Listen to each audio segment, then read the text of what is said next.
Let's call the meeting to order of the Wakefield Housing Trust, December 11th, 2004. I'm just going to roll through the attendance quick. We have Mike McLean, Gail Siebert, Sarah Fowler, Maureen Hickey, Samantha Elliott, Matt Lowry, Charlie Tukoski, and that's it for now. And we'll just add as people jump on. Missing Paula, which I know she's not going to be attending, and Bill Boudry, we're missing him. And oh, I'm sorry, I forgot the other guy's name. The real estate, the developer guy. Anyway, sorry. It's Harold. Harold, that's it. Mateo. Sorry, Harold. Hey, Gail, could Yep. somebody forward the link to Bill Boudry? He said he's not getting in. Okay. I don't Oh, know I if don't you know, have. but maybe Sam, can you do it? I don't have Bill's email. I don't think. Okay, so he's going to attend this. Yes, I just went ahead and did that. Okay. Thank you. Yeah. He just texted me.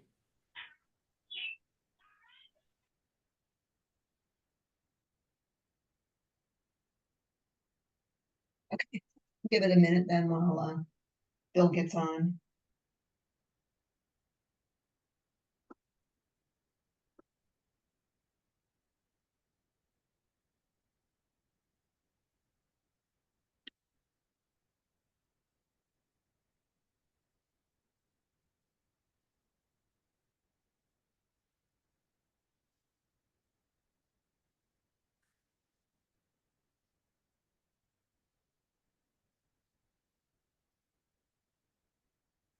Oh, Paula is here.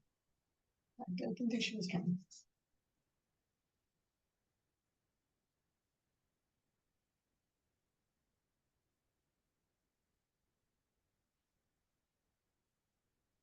Hello, Paula. Hello, Bill. Hi, Okay. thank you, Sam. Okay, so I think the only person, what are we missing here is Harold, I believe. Okay, wonderful. So we've called the meeting to order. We've gone through the attendance. So we're going to go to the first item 3 on the Housing Trust, which is an update from Sam on the Wakefield Renters Assistant Program. Yes, I just want to let you know we have had applications submitted. I have 3 that have all of their materials submitted, and one more I think I have to double check in the morning. One of them so far has actually had funds that have been sent to, or at least the invoices have been processed. For moving expenses, I have another that's for the deposit that's coming in, and another one that I just got the rest of the paperwork today and will be processed this week also for the deposit. So we are making progress. I think right now, sorry, we are at about, I think 11,000 or just about, or 10,900. I'll have to double check the numbers. So we are making some progress and people are incredibly thankful and excited. I've had tear-filled phone calls. So I think it's making a difference and really helping the community that you set out to help. And Samantha, how are you, how have they gotten to know about this? Like what did they find that said, oh, I can go and reach it? I just want to know how we've reached out to people. Yeah, so I can ask Jen where all she's posted it, but it's been in the newspaper, it's been on WCAT, it's been on Facebook, it's been out in the email blast that we have. We have an email list for the town, as well as the employee email list. And the other Wakefield departments also know about it. So they've had the people who were, unfortunately, were involved in the fire about a couple weeks back. Some of them have come and been able to get assistance from the town in general, but also from the Wakefield Renters Assistance. At least they've started talking to me about it. So there are a whole host of different ways that they've come to us, and we will continue to, or at least I'll remind Jen periodically that we do need to keep pushing it to get it out there. I have reached out to some of the different affordable housing property management companies that are managing the lotteries to let them know if they have people coming in. This is another avenue. And continue just to try to figure out if there are other entities, if you have any additional ones. And of course, the Wakefield Housing Authority knows about it as well. But on yeah, our if you have any, website too. it's great. But yeah, if anybody has any other suggestions, please feel free to reach out. I now have a contact at the food pantry and the Boys and Girls Club. So I'll probably also be passing the information along just in case they have anybody that could potentially use it as well.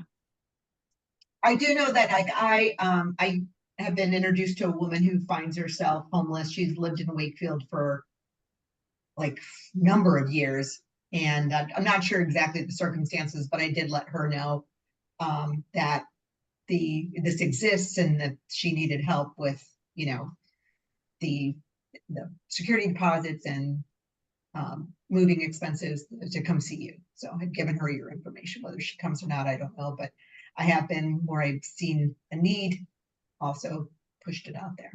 So is there any other questions on what we've done so far? I think I've only signed 2 of them, right, Sam? I think I've come to your office to sign for 2 of them. Yeah, we had 2 that had approvals. The last one, they're still waiting to get the what is that called?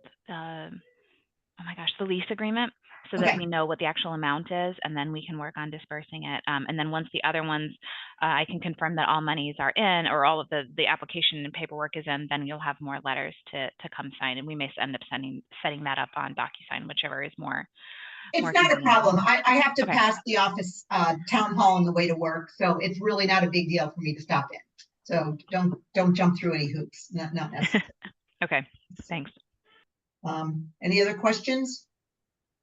We're spreading the word at the Housing Authority too, Sam. So, and we've actually, I think, helped some people with the application. So, and we received an application that we brought to you.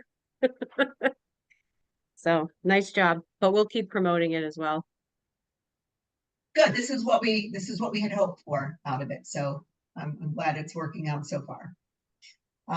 Okay, there's no other questions. We'll go to item 4, the housing production plan update.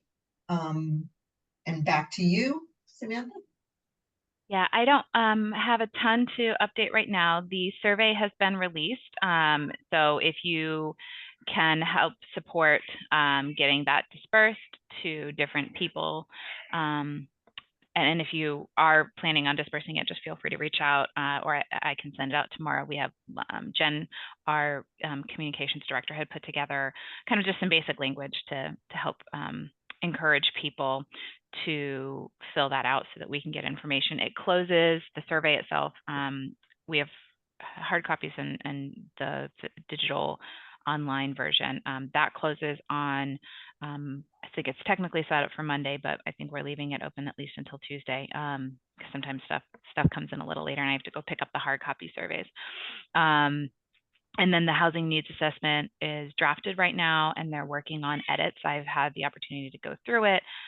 Tells us stuff that we were already kind of anticipating, but kind of helps to give us direction on what needs to be done to support the community, mostly from a kind of here's where the gaps are, and then the housing production plan will help us to create a plan to fill in what those gaps are. And it gives us information, again, that has already been kind of open, people have been made aware of in the region, that the 80% AMI might actually not really be enough. It's still putting a lot of people in a situation where they are cost burdened for housing. So they'll be able to give a little bit more guidance on that, and then some potential avenues for how to address that in the housing production plan. But that's just where we are on it right now. Still aiming to have it done by the summer. So we're still on our timeline for that. Okay. Any questions? Yeah, I have one, Gail. Sam, do you expect that a draft will be circulated at some point? Do you have a timeline on a draft? Of the housing production plan? Yes. I do not have a specific timeline on it. We have a general, I have one in my office. you want to stick your head in there on your way out. That's over my desk, but there's a general timeline for when things, kind of windows of when they'll get done. But as for the exact date, no, we have the draft housing needs assessment that literally just was in my inbox earlier this week. I sent them some edits back, and so they sent me that back, and I sent it back with one other comment, and then it'll be sent out to the advisory committee. And once the housing production plan draft is done, it's, you know, they're always available to the public, but I don't have a exact timeline for when that would be quite yet. Okay, thanks. Mm-hmm. Anything else? All right, so item 5, the Renter's Choice Program. That particular one, if we can just continue that to the next meeting, I'm waiting for some information back on that particular program, and I was hoping that they would get back before this meeting, but they have not. So I'd rather be able to present to you all of the information versus just bits and pieces. Okay. Item 6, the MOU and the MNRHSO consultant. Let's start with the MOU. So from what I remember, Steve was getting that drafted, so we had something in place by the end of the year. But once again, I think we're obviously fine because we have now a concrete, decision on what we were going to do with those ARPA funds. So I couldn't imagine there'd be an issue at this point. Yeah, I believe the memorandum of understanding is fine for that. Unfortunately, Steve's not here to be able to answer all the questions on the status of that. And then the Metro North Regional Housing Services Office has their RFP for their new consultant released. So that's just kind of an update on that. We are waiting for the town council to sign the intergovernmental agreement, which is the formal paperwork to become part of it. And that's all just going through the process as far as I know. So at this point, we haven't outlaid any money to them, correct? No, not yet. Yeah, just if I could comment on that, Gail, because it is going to come to the council, and I introduced it at our last meeting, and our next meeting is this Monday coming. And, I missed the Zoom bomb meeting where you guys voted for that 15,000. But subsequent to that, I've learned through Sam that it's more of a cooperative agreement between multiple communities. So I'd initially thought that what we were doing was, simply with our own consultant, paying 15,000 to have them maintain our SHI list. But now it looks like it's just an inter-community thing, and it's just a little bit more complicated. So I've been asking Steve and Sam to kind of look into that. Samantha, you've indicated that they don't even have a consultant. MRNSO, could we just explain who that 6 letters is first? Yeah, so the Metro North Regional Housing Services Office is a housing consortium for the region. It's based, I believe, off of the same boundaries as the Metro North or North Shore that MAPC does. I forgot what the actual name of whatever their initials are for the kind of North Shore-ish kind of area that we're in, with Reading and Stoneham and North Reading and Bloomington and Saugus, kind of those general areas.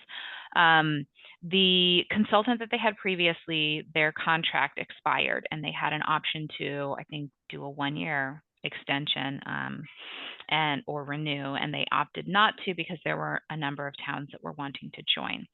So the consultant was then released, and then the town of Reading, who's the one who manages the consultant, ended up rewriting the RFP. Y'all got a copy of the scope. It was part of what was reviewed when you voted on it. And those were the different components that we can utilize our hours, because we get a limited amount of hours for that 15,000. That's what we could utilize our hours towards, or our portion of that contract. It is not just managing the SHI, and as if you know or don't know, managing the SHI isn't just a matter of checking in with the state to make sure everything is done right. It's reviewing these affordable unit contracts with all of the new developments that are going in, making sure their calculations are correct, making sure the rental prices are actually reflecting, once you factor in all the different components, that they're actually reflecting 80% AMI. It's looking at the, and when it's an ownership unit, there's so many more factors that go in because it's the HOA fees or the condo association fees.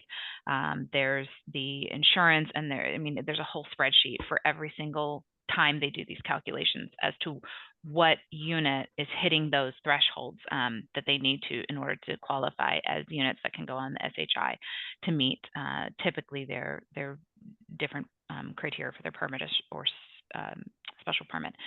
So that's just a small portion of it. They're also reviewing the contracts every single year. You want to verify that incomes are still within the affordable thresholds. They're looking at all of the amendments as things come back. Sometimes we have contracts get amended or changed either after the fact or during the process, and so they're reviewing part of that, confirming that all the units are listed, because as Councilor McLean has been kind of involved with, or at least aware of, we have a number of units that weren't included. And so we were going back and forth, talk to Maureen as well, trying to get those units included. So I spent a lot of time going back and forth, trying to negotiate and play middleman with everybody, and finally ended up getting those units. I've discovered that there's another building that has one unit that was supposed to be a rental unit. They swapped it over to an affordable unit. And so that is also something that just takes up a lot of my time, trying to track all this stuff down and track the appropriate people, reach out to everybody. And that's just a small portion of managing our SHI. That's not even covering all of it. And there are a number of different things, including setting up, researching the housing assistance or the rental assistance program. They would have been able to help facilitate some of that, putting together some of the data for the housing production plan. And again, whether or not we would use those services is entirely different. But while I'm trying to work on managing some other components of the job, or working on trying to get the MBTA communities legislation packet submitted, they can help kind of support the town as I'm trying to do all this by myself. Anyway, so there's a huge long scope of additional items that I'm happy to forward around again if anybody wants to look at it. But the way that it's set up, this consortium, is that everybody pays in to a consultant. So you have the ability to reach out to them, to have them help manage it. You set up essentially an agreement of what the scope is that if you need them to be checking regularly, like on maintaining our SHI and verifying those incomes, or verifying that the units that they're still renting out, let's say they needed 10 units at a particular complex, you want to verify that those 10 units are still being renewed to affordable tenants versus going out to market rate. We want to make sure that they're maintaining their compliance with their agreements. Anyway, so that's some of the stuff that we could kind of be able to hand off to the consultant to stay on top of for us. Is that helpful, Mike? Yeah, but the bottom line though, at the moment, from what I understand, I just want to make sure I've got it straight in my mind, is that the consortium, which has multiple towns right now, doesn't have that consultant that's going to do all that work. Well, there's an RFP out for it right now. Okay. It's live. It went live earlier this month. Okay. And so the only reason that they changed it is because they added additional towns, and they wanted to because it would be kind of a new scope to have. I think there's like 3 or 4 additional towns that were added. They wanted to make sure that all of the different components that the additional towns, municipalities wanted to include were included, as well as making sure that the consultant was on board with the additional workload. right. I just want to make sure that we get our piece of whatever it is for that 15 grand, given the scope of all the stuff that you just said, Samantha. I understand that we could buy extra hours. Right now, all we have from the Affordable Housing Trust though is 15,000, and that's what we've got to stay within. And hopefully that helps us with the maintenance of the SHI list and all the items that you've talked about, but I understand the scope of the intermunicipal agreement could provide for even more services, you know, other than that. But we're not really involved in that yet, at least not this group.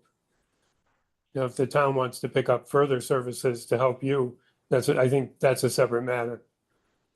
Right. Yeah. The group is, the trust is looking at, again, the vote was whether or not to support offering those funds for that first year, at least. Right. Okay, thank you. Okay, any more comments on item 6? Nope. Okay, we're gonna move on to item 7, the approval of the minutes from the September 18th meeting. Does anybody have any? So move. I'm sorry. Second, Okay. All in favor of the minutes? I don't know, do we have to take a verbal? Yeah, you'll have to take a roll call vote. Okay, so Mike, yes, me, yes, Sarah, Yes. Maureen, Yeah. Charlie, Yes. Paula, Yes. Sam, I guess, are you involved? I can't No. remember. Okay, I think so. Matt, Yes. okay, all in favor? Wait a minute. What about me, Gail? Oh, sorry, I'm sorry. And- You're coming up to Samantha, sorry, and- Bill. And don't call me, Bill. and don't Yes, call I'm me, sorry, Bill. don't call me Samantha. Yes, I say Okay, yes. sorry about that. That was Thank my you. bad. Any other comments that people want to bring up? Anything else? Yes, please. So I was talking with the Council on Aging Director, and this is just something for us to look into. I don't know if anyone's interested, but apparently the Danvers Affordable Trust has some kind of connection to the Habitat for Humanity, and they try to help people in the community cover costs to make their homes more accessible so that they can remain in their homes. I don't know if that's something that we're interested in looking into. It sounds like we have a lot on our plate right now, but they did bring that to my attention. Maybe I can ask Karen Burke, the COA director, if she can get some more information from Danvers. Or do you know anything about it, Sam? Yeah, so I was actually going to jump in because I do have a contact at Habitat for Humanity who we just talked to, just to try to understand the scope of what they do, what they can ramp up, and if there's any potential for networking in the future or collaborating on projects, as Butler Ave and Hurd School will be coming up potentially for grants next year. And once I have more information, I will be happy to share that with all of you. But I do have somebody who I could reach out to at Habitat for Humanity, because we're actually in the greater Lowell Habitat for Humanity area. And I can see if that's something that they do. There's also a state, I think it's affiliated with the state for making, it's up to $50,000. Then it has some delayed payment component for making accessibility alterations to your house. But I can look at Habitat and see what their program is, if they have one with the greater Lowell, and then bring that information back at the next meeting. Yeah, I mean, I don't know how they connect it in Danvers, but it definitely is a good idea. It would make it more affordable for people to stay in their homes. You know, if they need a ramp or something like that.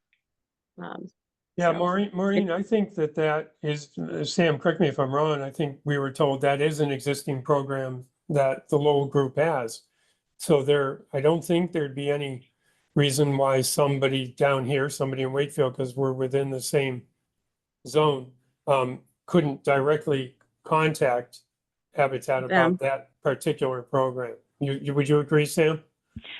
Yes, but I'm happy to help facilitate that. And if the trust wants to consider down the line offering some support, whether that's in personal hours, if anybody wants to be involved in any of that, or in looking at donating or setting aside some funds for that, I think it would just be good to kind of get information from Habitat for Humanity and be able to bring it back, as well as the other state program that I can't remember the name off the top of my head, and help to kind of support that further.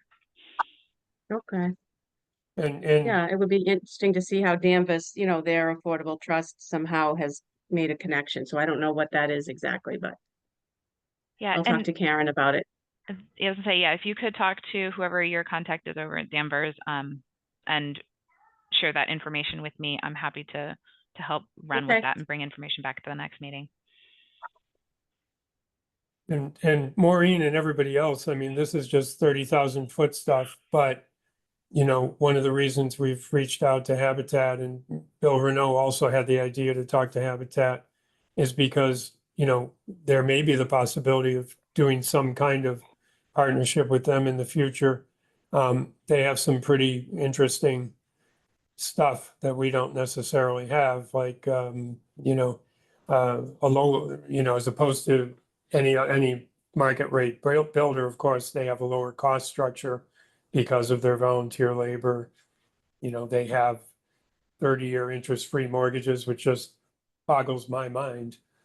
So there are some things that maybe in the future we can work with them on for some of these properties that Samantha has mentioned, one or both or whatever. You know, this is just germinating ideas of, you know, trying to find a partner that might be more able to help us to do more affordable type units.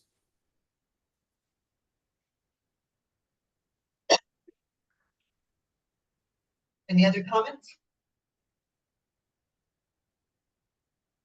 Okay, next up is to kind of come with an idea of a date for the next meeting. Obviously, this would be January at some point. What's today? Today's Wednesday. I always forget. We've done this on multiple days, Monday, Wednesday, and Monday, Tuesday, and Wednesday. Do we want to just tentatively look at something January, excuse me, 13th, the week of the 13th, or the week of the, it'd be the 20th, that's Martin Luther King Day, people probably have off that day. Any thoughts, or should we just send something around and people get back to us? I guess we should look and see what Steve's schedule is too. Right. I can always send around a, if people are open to either the 15th or 22nd that week, that's the Wednesday. If Wednesday seems to work best for everybody, I can send around an email and check with Steve, and that way we can get it scheduled, if that works. That works, So yeah. the 22nd, Sam, is the Housing Authority meeting that Sarah and I will need to be at. Okay, You and can what meet about, without us. there's also the potential of the 8th if you want to move it earlier, or the 29th if you want to move it later. I would Yeah, say the either 8th the 15th or the 29th, if anybody. Okay, Yeah. yeah, because the 8th might be the Council on Aging meeting as well, which is right now. Okay, So, okay, yeah, the 8th or the 29th, maybe, okay. so we can, next is to move to. Wait, for adjournment. Oh, sorry. I'm sorry, to the chair. It just was, Maureen just said the 8th or the 29th, and I thought that there was something that y'all didn't The want to 8th? do one of those days. Is it the 15th or the 29th? Because that's what I wrote down. I just want to double check that I'm checking the right dates. Yeah, I if it's not the, Oh. yeah, I think the The- 8th is a little too soon, so. Okay.